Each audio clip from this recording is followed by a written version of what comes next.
Okay, వీళ్ళు group game ఆడటం లేదు. కానీ వీళ్ళ ఫ్యామిలీస్ అందరూ వచ్చారు లోపలికి. అందరూ ఒకే మాట చెప్పారు. ఫస్ట్ మాటే, గ్రూప్ గేమ్ ఆడద్దు, ఇండివిజువల్గా ఆడు. ఎందుకు చెప్పారు?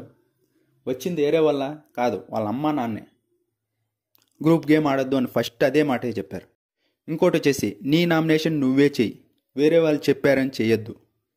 ఇది వాళ్ళ ఫ్యామిలీనే చెప్పారు. ఇప్పుడేమో గ్రూప్ గేమ్ ఆడలేదు అంటున్నారు.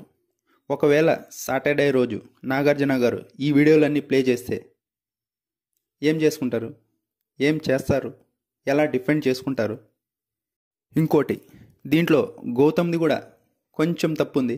ఎందుకంటే తీసిన టాపిక్కే మళ్ళీ మళ్ళీ తీస్తున్నాడు. రోహిణి గారి విషయంలో అక్కడ ఆ టాపిక్ తీయకపోయినా పర్లేదు, కానీ ఇంకున్నది కొద్ది రోజులే కాబట్టి గట్టిగా మాట్లాడి కొంచెం ఫుటేజ్ కోసమే చేస్తున్నట్టే అనిపించింది.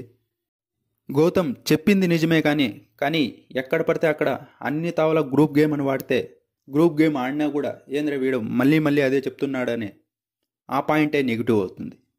నిన్న టీ షర్ట్ గేమ్లో కూడా విష్ణుప్రియ, నిఖిల్ ఏం మాట్లాడుకున్నారు? పృథ్వీ టీ షర్ట్ గురించే మాట్లాడుకున్నారు.